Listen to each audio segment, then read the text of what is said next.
Oh, good thing. Hello, special guest Ayo Suber here here tonight on Entrepreneurship is the Marathon, live with yours truly, Vanessa Danby, our special guest. And actually, let me put a little shout out for her here. There we go.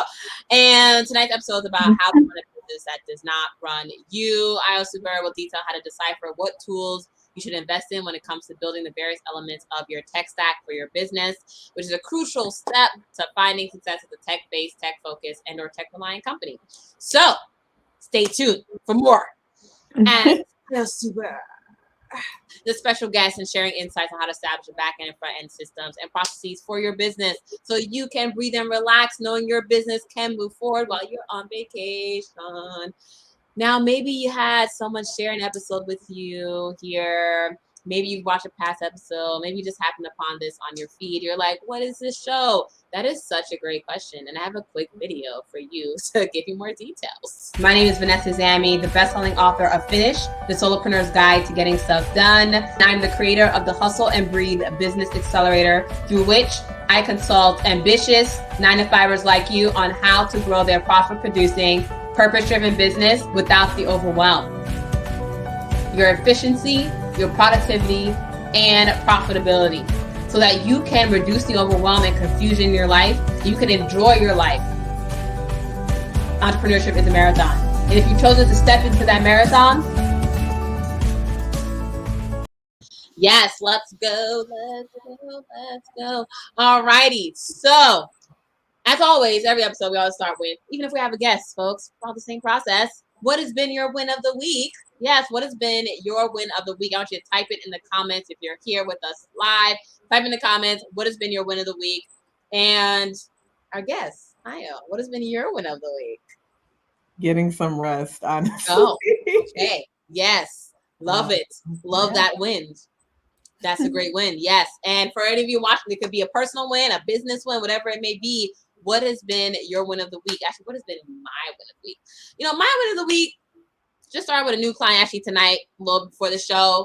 And she's in business for 10 plus years, but 13 years actually specifically. And now she's in a space where she's going through a strategic shift in her business. And actually for her, what we're working on is really getting her to become more efficient with the systems and processes so she can then effectively delegate to the team.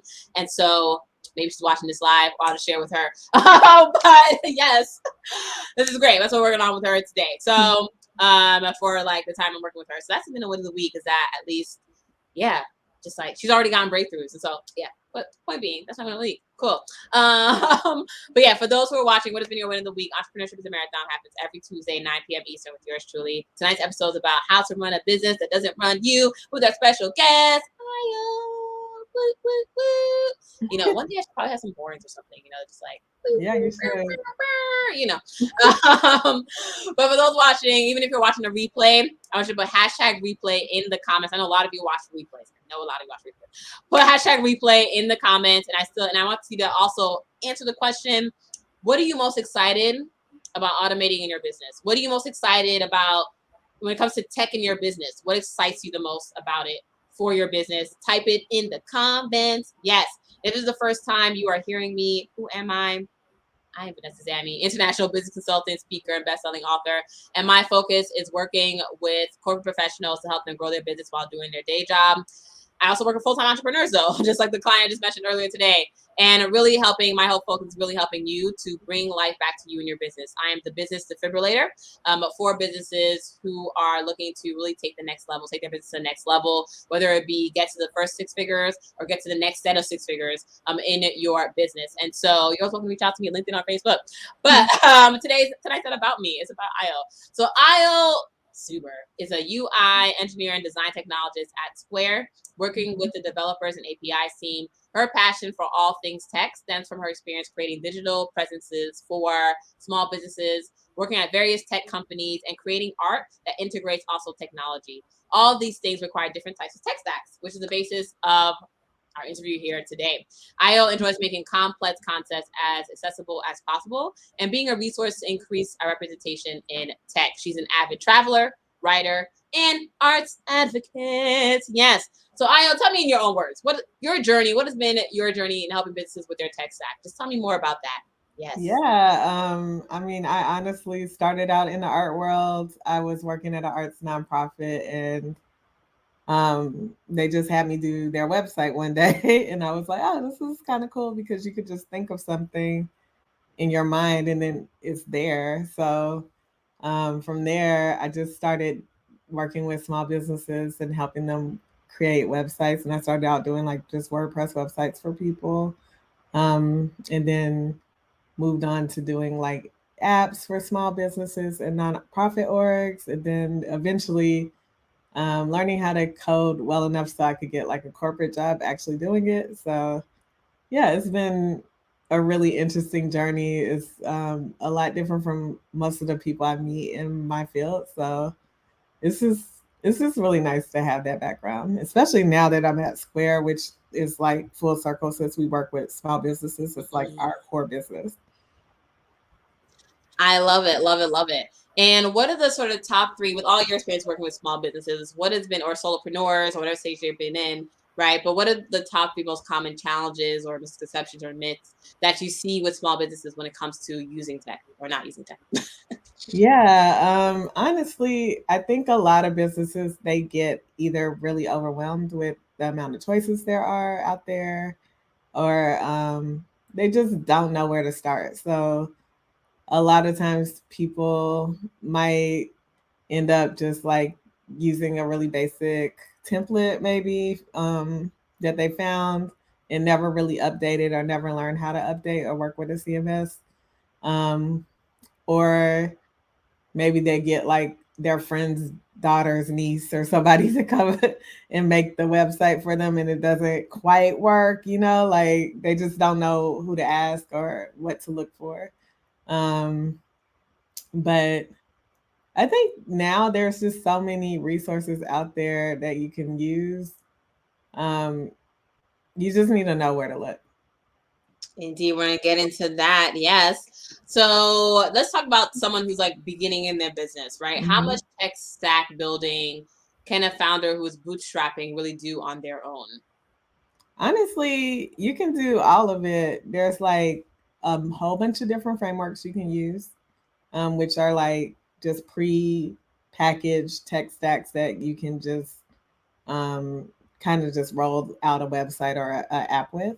You can do no code apps, and there are plenty of no code apps that are really good now. I think one of them is Bubble. I know a lot of people use that one. There's different APIs. So if you're just doing something kind of basic, but you want to pull in information from different websites, you can use the API to pull that information in. Um, and then there's a lot of different tooling that you can use from all these different languages, and you can just build your product out with. Um, you don't need to shoot for perfection in the beginning at all. You just need something that works. You can, you don't have to like make it just the top of the top website. If it works, it works. If it's getting you to your sales, it works.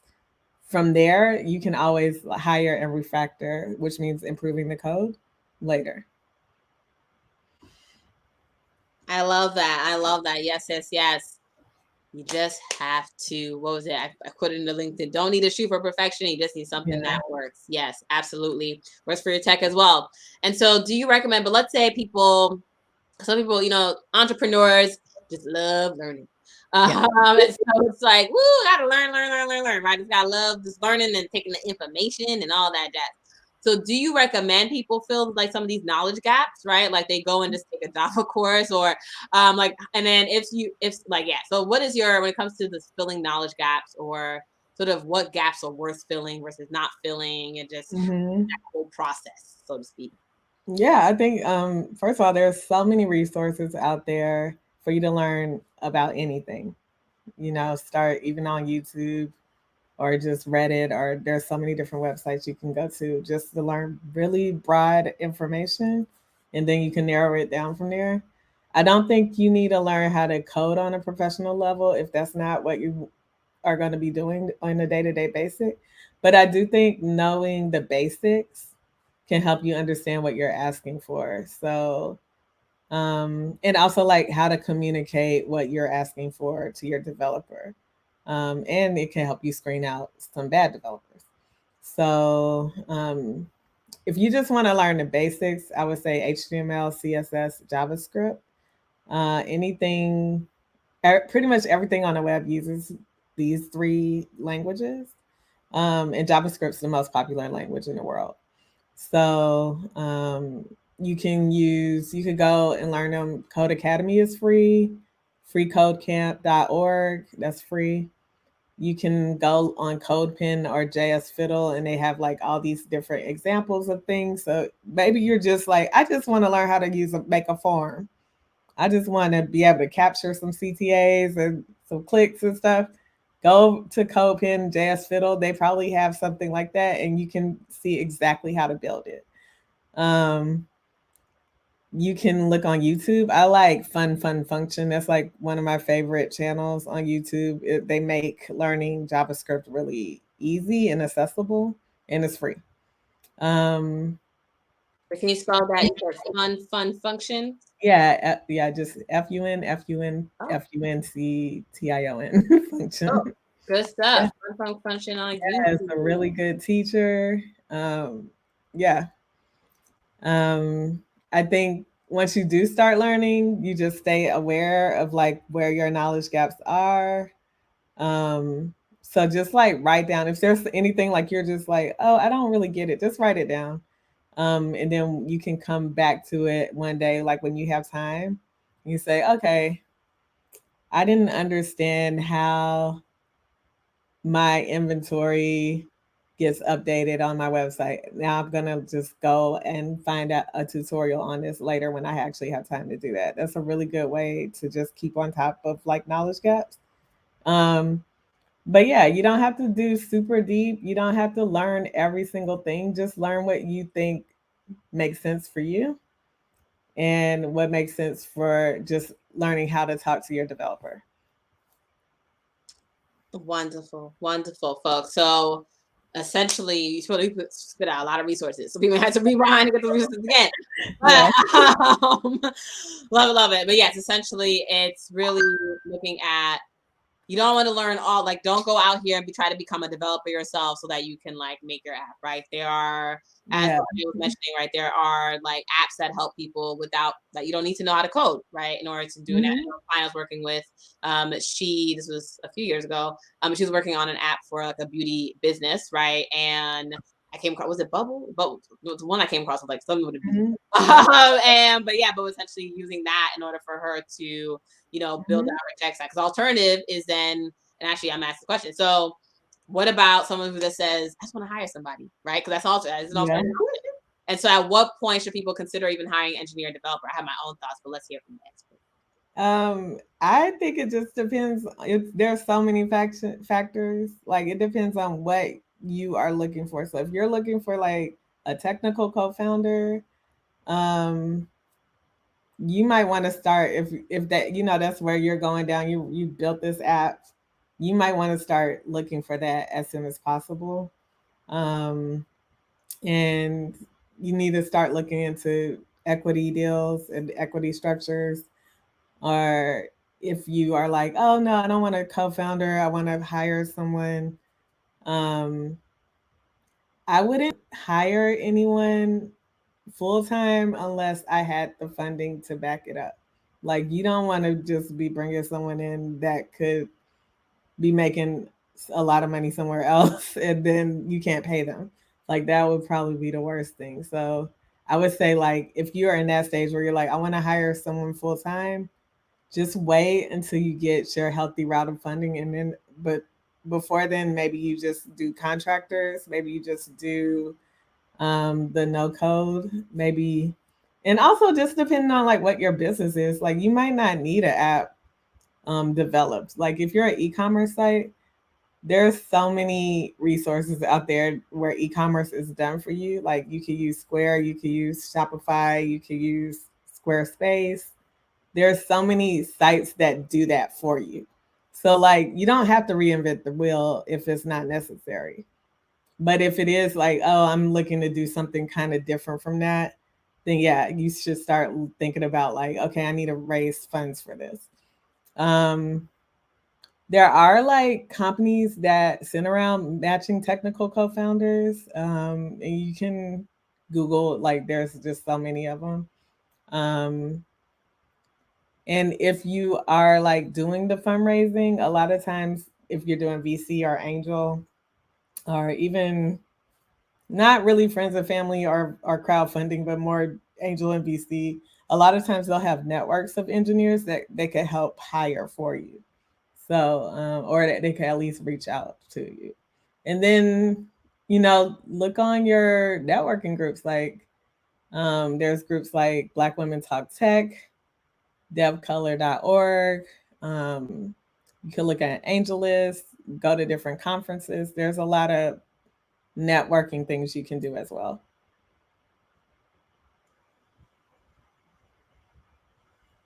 Wonderful, wonderful. So I was just typing into LinkedIn, like so many resources I shared. know. Thank you. I appreciate you. So, but yeah, and so people are gonna have to rewind. People, you just gonna have to rewind. So I'm just gonna. But yeah, but essentially, and also some other resources in terms of some other places to find. Because you mentioned contractors. As well, and freelancers. There's some websites that I'll share. Sometimes I share with my clients. So Upwork is a platform. That's incredible people I find. And yeah, pretty much just Upwork. That's the main one. Yeah, Fiverr as well. Fiverr actually, you Fiverr, have yeah. to Well, bet. Fiverr can be, it depends. Fiverr, You have yeah. to bet. But I try not blast out Fiverr because Fiverr is one of those platforms where you just gotta. You gotta bet on Fiverr. You gotta bet. You Find gotta someone just, good. yeah, don't be like, oh look, this is on $5 for my website. No, it's only $5. It's not. Don't let the name fool But it's you. okay. But I mean, my first website, I did get it done to be a Fiverr. And I since done it myself a couple times. Yes, but it was started from Fiverr on Squarespace. I used it. So I was like, I don't feel like learning Squarespace. I was like, let me do someone of this backbone, and then I can I'll learn Squarespace. But yes. So Fiverr, you gotta vet people out though. Fiverr, yes, you're right. But yeah, but Upwork and Fiverr are great platforms as well too to find some contractors and some freelancers who are just looking to help someone out. Yes, or even some college students who are looking to build up a portfolio as well. Yeah. And also like don't discount going on meetup.com and going to or checking with local coding boot camps. Like a lot of times those people are looking for some work to do for their portfolio.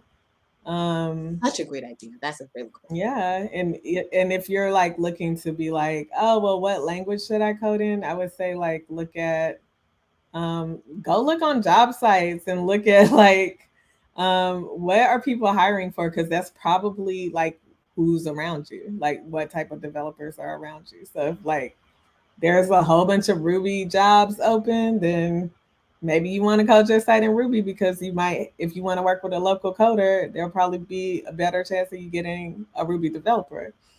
But also you could just do it remotely, depends on what you want to do. Um, yeah, there's just so many creative ways you can just find and network nowadays, and especially since we're all kind of online now, it makes it a lot easier. Indeed, it does. Yes. So those are the people. So essentially, for those of you looking to either add an app to your business, perhaps your business has gone to a place where you're just like, I want to do an app, right? Or maybe you're just starting out already thinking about you want to do an app, or you want to add some tech components to that part of aspect, right? So we're going to do a whole bunch of resources for you in terms of how you find people, who you can find to help you with that aspect if you're not a tech person yourself. And then even just ways for you to even fill in the knowledge gaps, but without like trying to become a whole let me get a computer science degree. Like no, right? You don't have to do all that. You don't have to do all that. There are resources available for you to really get that app going, whatever it may be. But let's say you're also in the space of business who you're not really thinking about app, but it's more so about, okay, I'm looking to retire freely for my business, right? Really just automate as well to and delegate. That's a whole nother conversation. We'll probably talk about that next week. So tune in. Entrepreneurship is a Marathon, live every Tuesday, 9 p.m. Eastern. But with that being said, so Ayo, thank you for coming out. Any additional resources that just came in your mind that you recommend to check out, whether they're starting or the middle stage or they're really advanced? Any additional? Yeah, I mean, I would say that I think being an entrepreneur is a lot of hard work. If you do have the resources just to automate something, or to just kind of hire out some of that work, do it. Like, you do not have to do everything and you do not have to know everything. I would say put your energy towards like the things you are great at, and then just kind of outsource the rest. Yes. And what should people hire you for, Io? I don't know if you. I don't know. If, I, I know you already work for Square, Um, but I guess what if if a business was like, but Io, can you help me? Like, what is it that you would say? Yes, I can help you with X, Y, Z, A, B, C.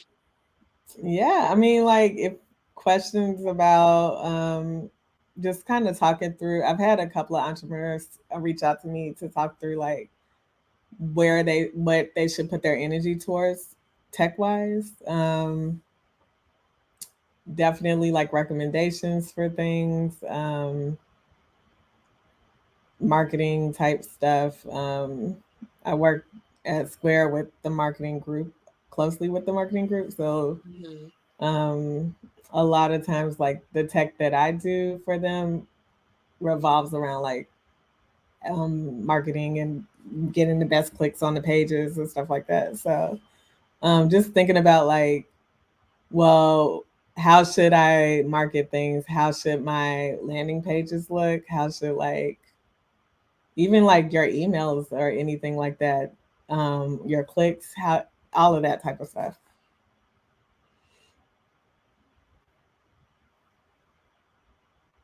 I'll just put in a banner. So you guys can connect with Io on LinkedIn or Twitter at Hello Io.